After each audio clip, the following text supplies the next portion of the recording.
Hello, Virtual Doll Convention, and welcome to our afternoon program live here at the Grovian Doll Museum for our high tea celebration, a culmination of this glorious week that we have had here together. We are here at the Grovian Doll Museum, and we are about to bring in Michael Canadas, who is going to chat the art of the Huret in all of its creation. Michael, welcome. Hello. Conventioneers. They're here. We're here. We've got a packed house. I think you should pan the Let's crowd do it. here. This is wave to everybody out there, you guys. They are so excited to see you. This is the biggest audience we've had here and the biggest audience we've had at a virtual convention.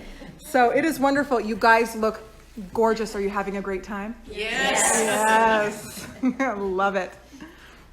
Well, I think that first thing I should point out to the audience, the sponsor of this event is Carmel Doll and Toy Study Group. And we are a family. Now, I'm not saying that we're a perfect lovey-dovey family. Occasionally, we have little skirmishes. But what I think is so amazing is that a family of dolls came back together today. Look at them. So the club brought out, and by the way, we are a group of, I'll just say it, we're overachievers. So there's six, oh, and then we've got our newest member. See, we don't discriminate against age. But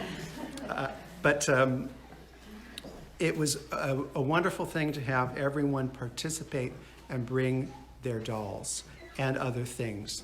Huret and the art and all of its creation, that is almost a 90-year history. So we're going to really focus today, because of the time limitations, of just dolls that I believe were made during the Huret sisters' time.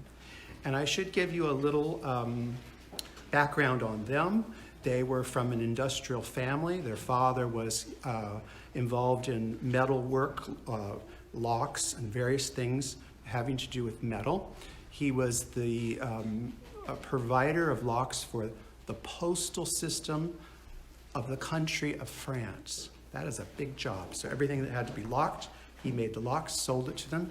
He also provided the furniture removal and storage for King Louis Philippe, which that would be a really great job to have. So you pack up the furniture, move it, and in the seasons, and put it under lock and key. So the Huret sisters and their brother, they grew up in an industrial family that knew how to run a business. So eventually you have all these metal workers. They went into the decorative arts. So they created furniture. Like, for instance, here we have a fire screen, and they made thousands and thousands of these and all kinds of furniture of all types. But probably about 1847, 1848, there was a new reign of Napoleon III, which created the Haussmann Project, which meant the city was torn down, rebuilt. It's a perfect thing for industry. It's also a perfect thing for economy.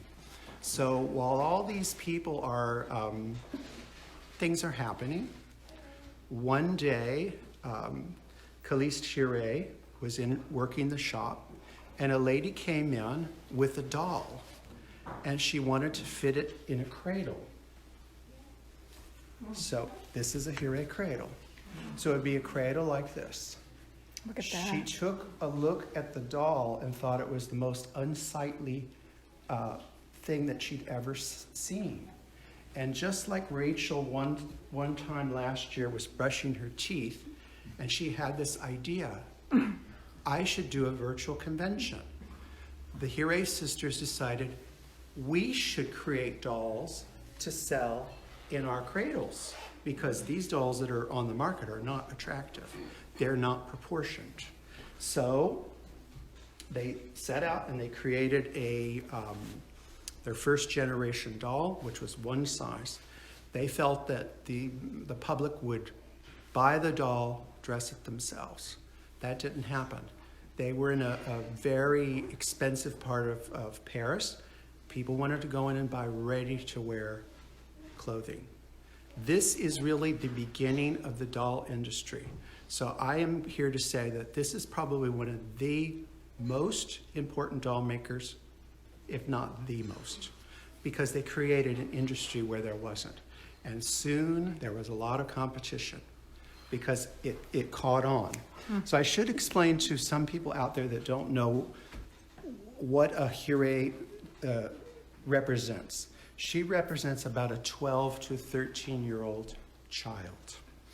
The Huret sisters were also very good with advertising, and they must have had some kind of publicist because they were in a lot of children's literature.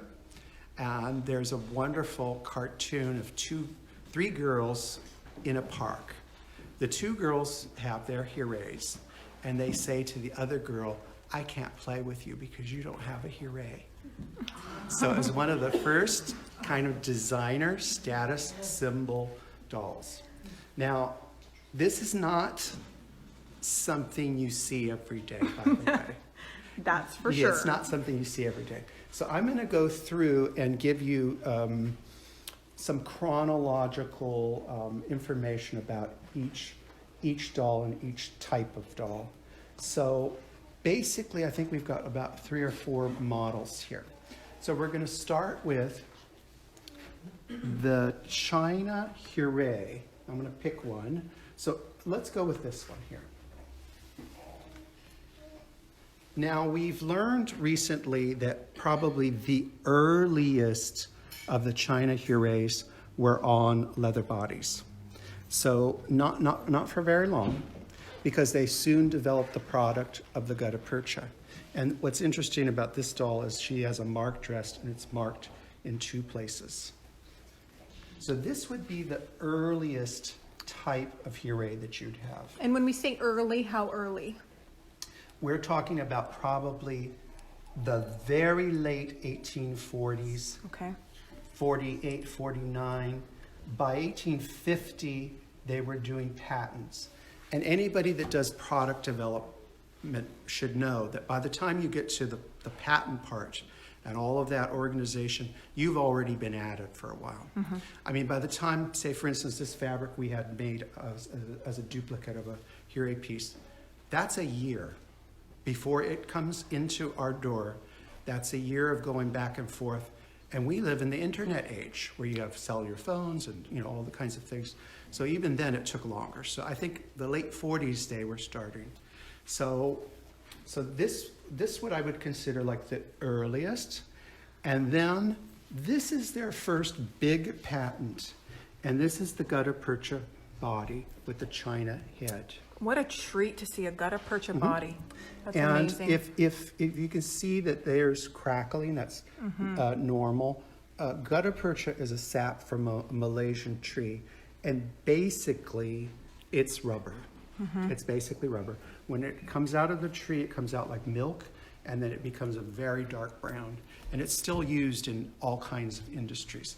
So this was their first patented body. One thing you should know about Hurets, they were a one-size doll, which it's almost like, in a way, Barbie, where it's one-size doll, fits all the different kinds of things. So this would be the first. I think we should also point out with the China, one thing that's very interesting about the Hurets is they didn't... And we are back for part 2 of the art of the Huret and all of its creation. Hi, Michael. Hi. So our people are wondering what was going on. We had a little medical emergency, and if you're going to have a medical emergency in a club, I suggest you join ours because we have 5 nurses. Yes. And the ambulance is less than 2.5 minutes away, so I think this is all going to be okay. Perhaps someone got a little overly refreshed. We're not sure, but we'll find out. Well, we're sure it's going to be okay. And I should take this moment, because I didn't do it earlier, I said that this is a team effort. This is a team effort putting the display together. It's a team effort putting the food on the table. That's the members of the Carmel Doll and Toy Study Group. And when you get sick, they'll come and help you out. So we're going to I think I'm We going to left try to off- do this where we left Right off. up here. Okay, so we're at the first generation Huret with the Gutta-Percha Body.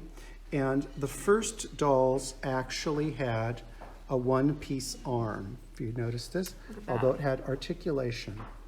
I am particularly fond of this because it looks very nice with the short-sleeved dresses and blouses and things. Very cute. It had beautiful articulation. It was meant to be 1/3 the size of a real living child at that time, what they considered the proper height. So you will find them at about 17.5 to 18 inches. Now, Gutta-Percha, as I said earlier, is like rubber. So if you left this on your radiator, you could stretch the doll. Oh. So that's why you'll sometimes see Wow. variations in the size. Not a whole lot, but you'll see. As it aged, it went from soft to very hard. And the hard part was the problem when it became brittle. So almost at the time of making them, that it was in a way it's not a good material for dolls. Except, here's the except part. It is a natural material, so it can be repaired. All natural materials can be repaired. So this is the first. Then I'm going to look, because I've got so much to choose from, and this would be the second arm pattern, which would have the joint. This would have originally have had Gutta-Percha hands also, but she went back to, this is Lucy. A lot of people know who Lucy is. Oh, it's Lucy. It's Lucy. She's wearing a different outfit. Look Yes. at her. Well, she had to Oh, change. yeah, of So course. she probably in the 1880s went to the Huret company and got the latest new hands, probably from some hand damage. So she has the jointed elbow and the jointed wrists. So that's the body talk I'm going to do today. But the bodies are very important. Now I'm going to move on to the heads. So we have the China head, and I have some very interesting thing, and it may have, okay. So look at this photograph. That is a China head, and it says my doll, 1863, and look at the address. It's 10 Boulevard Montmartre. The shop was 20 Boulevard Montmartre. So what is very interesting about this little photograph, the doll's dressed in a chemise, so therefore I'm assuming it's new, brand new. It's dressed it's dressed in a chemise, and this is 1863. So this follows my theory that none of these heads necessarily went out of production. As long as people were buying them, they provided them. If you wanted a China, you wanted a bisque, you could have whatever you want. So the Chinas, we've got a China here, here, here, and here, and here. This is absolutely sublime. And they're all unique, one of a kind, original. You can tell that they're sisters. I'm at a loss. You for can tell words that to they're see. sisters, Look at but that. they're all individually painted. So Amazing. even though you can see a family resemblance, they're all different. What a treat for us to get up and close and see them so close. It's a potluck of Hurets, Yes. and they're just absolutely In the era amazing. that we're going to talk about right now, there is a missing link that we don't have. So what we don't have is the transition from this to this. Carol, could you do me a favor? And could you go to the kitchen and tell them to quiet down a little bit? This is a real live place. Yeah. Oh, no, Carol, you don't have to. Stephanie's the mama at that table. She's tell. mama. She's gonna Yeah. go get it done. What we don't have is the link between this and this. So what you're going to do is you're going to go to the last virtual convention. You're going to watch the program of the Toy and Miniature Museum that we helped Yep. put together. You're going to look at that because that's going to go, what they realized is this head didn't translate into bisque. So even though the proportions are exactly the same, this is a completely different mold. Completely different. And what you get to experience, Rachel, that you can't have virtually is the china doesn't have this rim. You The see this eyelid. rim? This protrudes out. They all have it. Everyone on the table Look has at that. it. If we can turn the camera, you can see that right there. That is so interesting. And that is one of the reasons that a lot of the new Hurets, that some artists have had a problem. If you don't have that piece, you're never going to get it to look right. It's going to look like a Barrois, or it's going to look like a Romer. It's not going to have that Huret look. The other thing I want to point out, here's a gorgeous china. They're all gorgeous, by the way. There's none that aren't. But what's interesting about Hurets, they're not overglazed. So it's not as shiny as, say, a German china head. But I also feel that the glaze is one more protective layer on the doll. So it gave them a little bit of an edge to survive rough play with that, the extra bit of glaze. The next thing we're going to look at is, the name of today was White Lace and Promises. Well, this is a very special doll to us. And I should tell you her provenance because I believe we're all Americans in this room. And this came to us via France. We bought it. And I'll be very honest, we bought it for resale. And it was delivered to us. And because we didn't have a bisque swivel head in our collection. But we just had bought one. But we bought this for resale. And the person that sold this to us said, by the way, I think you might be interested to know that came from the Bertoldi family. And I said, you mean the family that Bertoldi, the sculptor that created the Statue of Liberty? And they said, yes, that one. And so other doll went bye-bye. But what I have to tell you is interesting about her is we're going to do quite a program on her, and it's going to be called Restoring Liberty. Because today she didn't want to be left out of the program. So today she borrowed someone else's body, and she's living on their body until David repairs her body. Sometimes we wish we could do that, right? I know. And I didn't even have time to do her hair, but this is her original. She's stunning. Hair. And her body right now is in a kit form. So we've photographed it. It'll be very interesting to see what David does with it. But she will go back on it. She just didn't want to miss out. So here you have, and then this was a major, we've got swivel neck here, swivel neck here, here. This was a major improvement that your doll's head could move. Now, they weren't just sitting around thinking we've got to make the world a better place. They were thinking about, what new product can we make? And you can't really patent a face, but you can patent articulation. So that's where we really learn a lot about the Huret company. And then, so I kind of skipped over here. We have another wonderful shoulder head, another great china, another swivel. Michael, a lot of people have come out with some fabulous products, and they failed. What was one of the secrets of their success? Some of their secret sauce that really propelled them. First of all, they had the experience. That was the main thing. I have said this, and I will probably get killed for this, but I'm going to say it today. We could teach anybody to sew. We could teach anybody the basic sewing. What you cannot teach someone is how to design something, how to pick the fabrics, how to put that all together. That's what made it work for them, their supreme taste.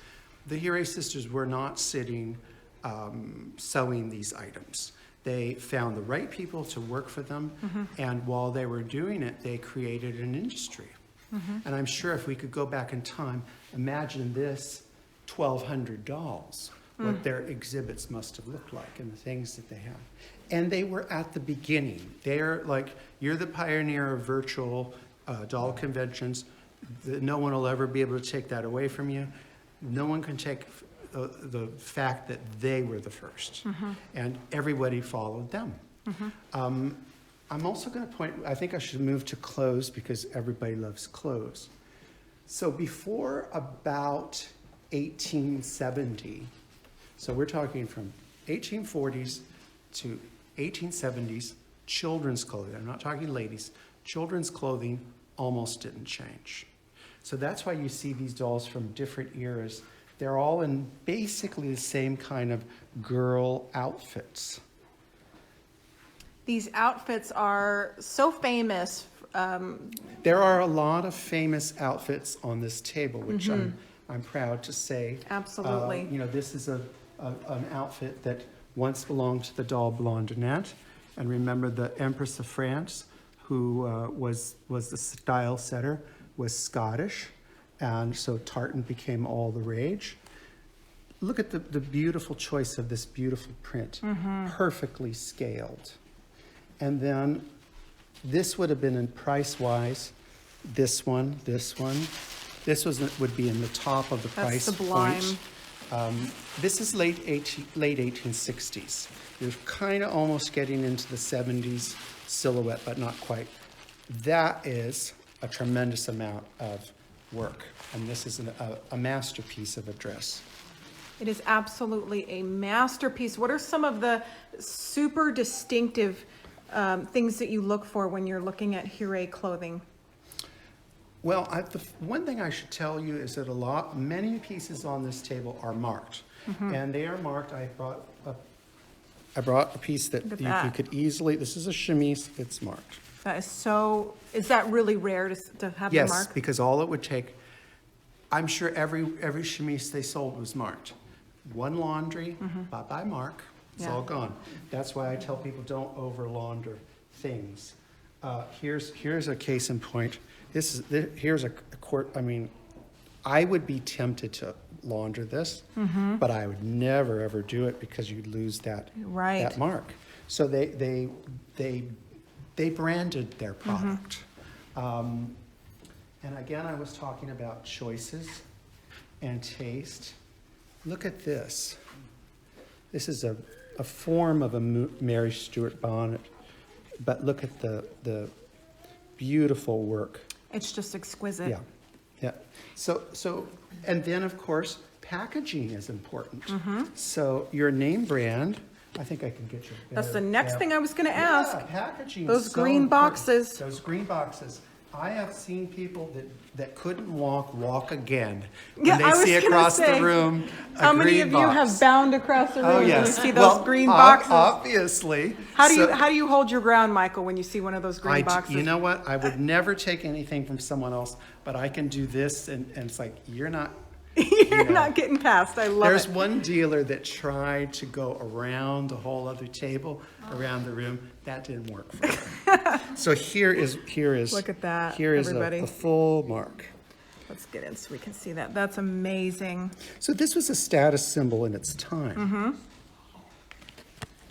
So you'd have I'm sure that you'd go in and you'd buy a stack of goodies, and you had every single item.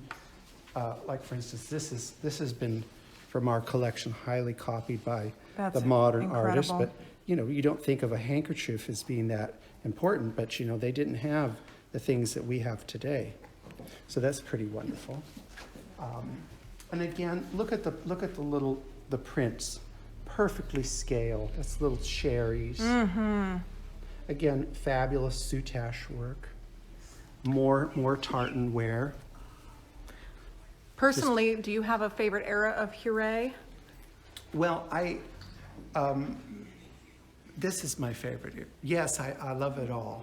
I think that as we go later, and which we're not talking about today, that you have to be selective because you had all the world problems that they had.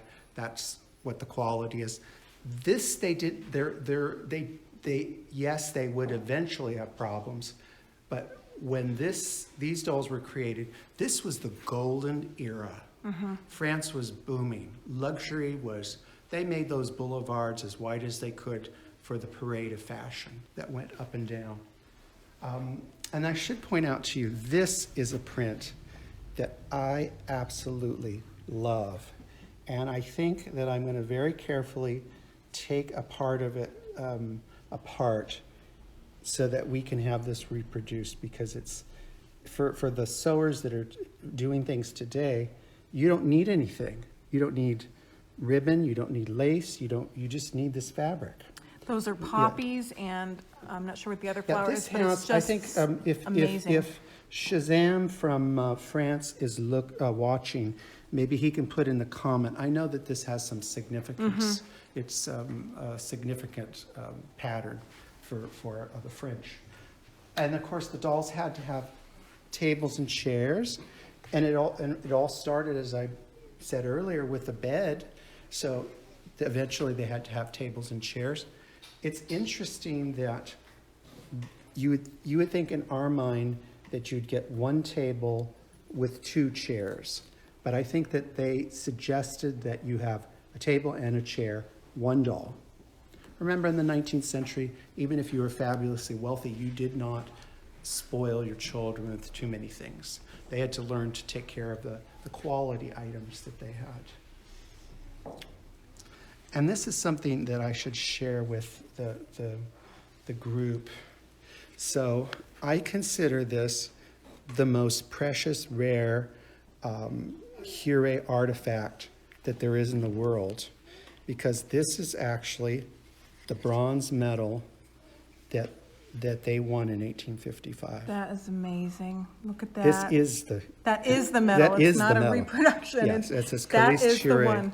And what makes it also special, if you're working and running your business and trying to make it in the world, it's pretty nice when the Empress of France hands it to you, because it was her job to pass those out. Look at So that. that's a pretty neat.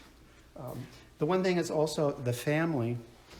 They're very clever. They were royalists, but they could move their allegiance to who was ever in power. So I think that they did pretty well that way. Now, I have to say something about these shoes. Yes. Those are These I shoes? have never seen these before. Are these from somebody in the club? Everything here is from somebody in the This club. is I'm not going to say who. These shoes, but if whoever they are. if they go away, I- we have a nice insurance policy. Oops, they got lost.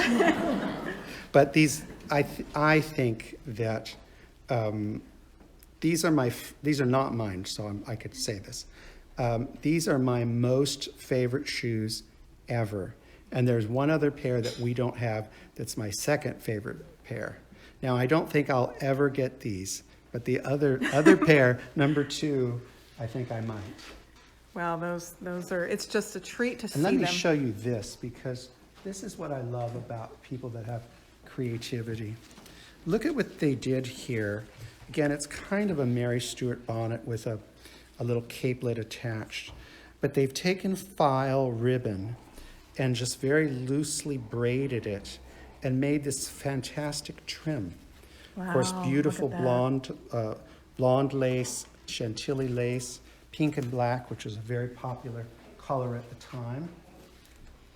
And of course, this is what we would call a real Huret parasol, because it's their metal work, and then it was painted to simulate ivory.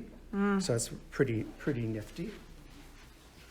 I have never seen a doll that had more accessories than the Huret. Well, she's the Barbie of her time. Yeah. mm-hmm. So there would be we've had many with original trunks, and you usually have about 12 outfits, and then you'll have the accessories that go with the outfits, and there will be then things that could be.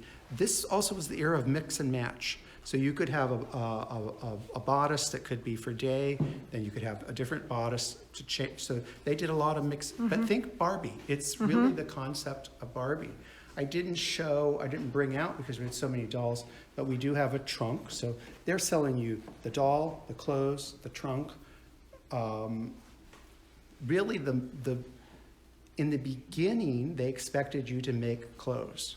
Well, then if you really think about it, there's a little profit in the doll, But the real profit is in all the stuff, the little extras. And just like today, when people go to American Girl, grandma goes to American Girl, a good grandma is going to buy everything. You're going to buy the whole, and it was then the same. So we weren't going to take questions from the audience, but now since we have this drama and excitement, does anyone have questions? They're all silent. Well, this is because we're in awe. unbelievable for this group. This never happens. Yes, it never happens. We are in yes, awe. Yes, I have a question. yes, ma'am. So how did it go from large scale big piece of furniture to making that little doll? Well, they were making the doll cradle. I would imagine that you're, I'm not a metal worker, but I would imagine when you're working with metal, you're going to have some scraps and leftovers, and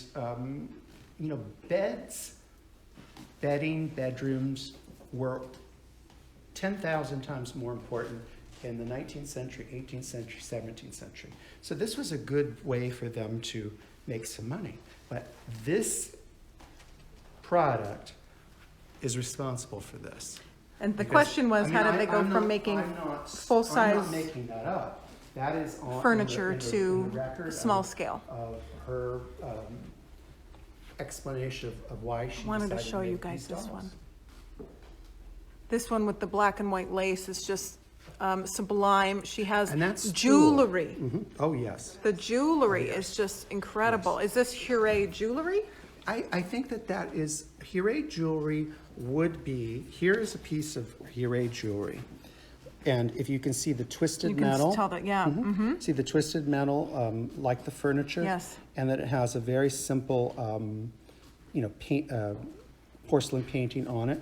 This, I believe, it's not mine, but I believe that this is real, the real deal. This is real, real seed pearls, real gold, real, but what's very nice about that dress is that's tulle. And tulle can, if it's overworked at that age, it could just dissolve. Absolutely. So it's in beautiful, beautiful condition. What a sight to behold. And this one is also something you should look at too.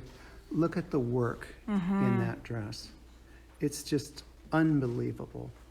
And this follows the 40, most Huret skirts are about 40 inches wide, and this follows that. They're not all wearing hoops because they wouldn't fit on the table if they were. And of course, here's another, let me step in front of you, Rachel. Here's another fantastic outfit. Incredible. It's so chic when it's one color. Oh, monochromatic It's is just always chic. always chic. But look at the false sleeves. Oh, look at that. Oh, That's incredible. I'm sorry. These are not full sleeves. This is a whole. That is a blouse. full sleeve? That's But- amazing. But I mean, the work in it is extraordinary. This one, I'm really enjoying her today. I had to find out who owns that one. They came in while we weren't looking.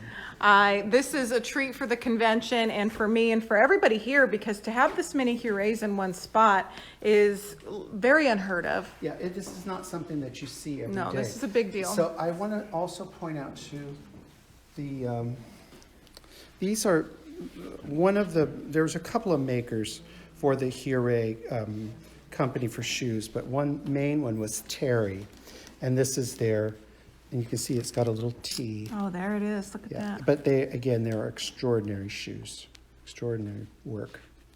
And if you really think about it, if you get this job to supply them with shoes, that's a good little kickstart to an at-home worker. And I think we touched on that yesterday with Mademoiselle Barreau's program, so they can watch that too. Yes, Michael gave us 4 wonderful programs yesterday at the Grovian, and then we had our fabulous George Stewart. And this Look is at one of that. my favorite hats too. I mean, it's just And this comb in the hair is just but wonderful. Lucy will model it for you. So again, it's just a fabulous little hat with straw with black chantilly lace. Lucy has one of the most extensive trousseaux that I've ever seen with a Huret. Well, I mean, to be very honest, there are a lot of dolls in this table that they have extensive trousseaus too. They just don't live at the Grovian Museum. So someday they might. You never know. You never know. I'm going to point out a couple more things, and then we're going to have dessert. But I want you to see this Oh, workmanship look at that. here. That looks like dessert. So it does. So you have the blonde lace with the chantilly lace, and then with some machine made lace trimming this, pleated and then swagged. Oh. I mean, that is just incredibly chic. It is so perfect for our white lace and promises high tea that we are having, which is sponsored by the wonderful Carmel Doll Doll and and Toy Study Group. Exactly. You guys, this is, raise your hand if you're in the Carmel Doll and Toy Study Group. Okay, look at all of our wonderful, you made this possible for 1,208 people out here in the world, and I know that they have just had the most marvelous time. Thank you, thank you, thank you from the conventioneers, from us to you, And Michael and David. we have members of our club that live all over the Yes. world, and some of them have been sharing in this feed, and we encourage them that, like such as Carol Cameron from the United Kingdom. We have members in Switzerland and all over, and that they couldn't be here, but we're hoping that they'll share some of their hurrays, with the world. Absolutely. Well, and one of the most beautiful and wonderful things about having something beautiful is to be able to share it, right? And to share it with the world. And so you guys not only provided this tea today, you're title sponsor of our virtual convention. So you are making this possible. You are on the ground floor of changing the world. Your contribution is creating miracles in many lives. Thank you so much. On that note, Yes. so Rachel, I think today's the last day of this convention. What next? What next? What are you gonna do next? Well, I guess we're just going to have to go to Paris. Oh, well, that works for me. 1,200.